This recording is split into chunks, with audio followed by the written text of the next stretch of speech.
আল্লাহ এক, কুরআন এক, নবী করিম সাল্লাল্লাহু আলাইহি সাল্লাম এক, তবু এত ভাগ কেন?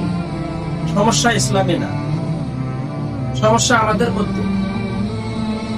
ইসলাম যখন নাজিল হয়েছিল তখন তা ছিল মানুষ গড়ার দিন,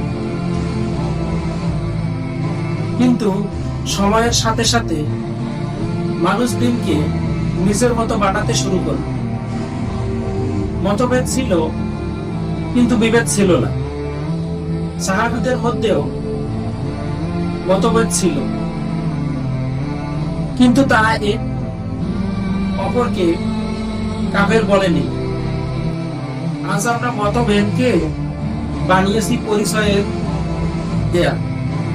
কোরআনের ব্যাখ্যা মানুষ নিজের স্বার্থে করেছে একটা আয়াত, কিন্তু ব্যাখ্যা হয়েছে শতটা।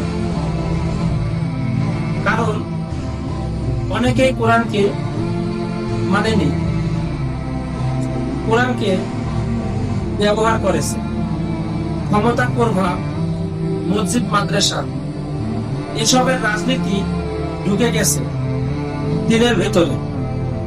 আমি ঠিক, এই রোগটাই আসল ফিতনা। খারিজি, সুন্নি, ওহাবি, সালাফি, মোহাম্মদী, আহলে হাদিস, আহলে সুন্নাত, দেওবন্দি, রেলভি, সুফি, চিশতিয়া, কাদিনিয়া, নকশবন্দিয়া, মুজাদ্দিদিয়া, রিফাইয়া, শাযেলিয়া, মাওলাভিয়া, আহমেদিয়া, কাদিনিয়া, ইসমাইলি, জায়দি, নামগুলো আসলে পরিচয়। ফিতনা হয় তখন যখন কেউ বলে আমি হক, বাকিরা বাতিল। এই কথাটা শয়তানের কথা। আমরা দিনের আখলাক ভুলে গেছি। নবী করিম সাল্লাল্লাহু আলাইহি সাল্লাম শিখিয়েছেন নরম কথা, দয়া, সহনশীলতা।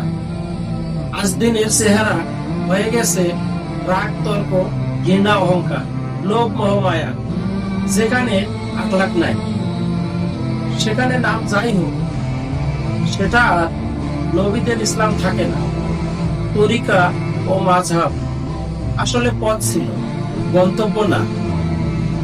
মাযহাব, তরিকা এসব মানুষকে সহজভাবে আল্লাহর দিকে নেয়ার পথ ছিল, কিন্তু আমরা পথকেই বানিয়েছি চূড়ান্ত সত্য, ফলাফল। এক পথের লোক আরেক পথের লোককে টানতে শুরু করেছে। তাহলে করণীয় কি? ভাই, খুব সোজা কথা।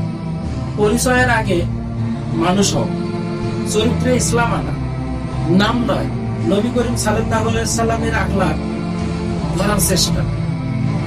হক এক, কিন্তু হকের পথে চলা। মানুষ আলাদা হতে পারে, এই সহনশীলতা শেখা।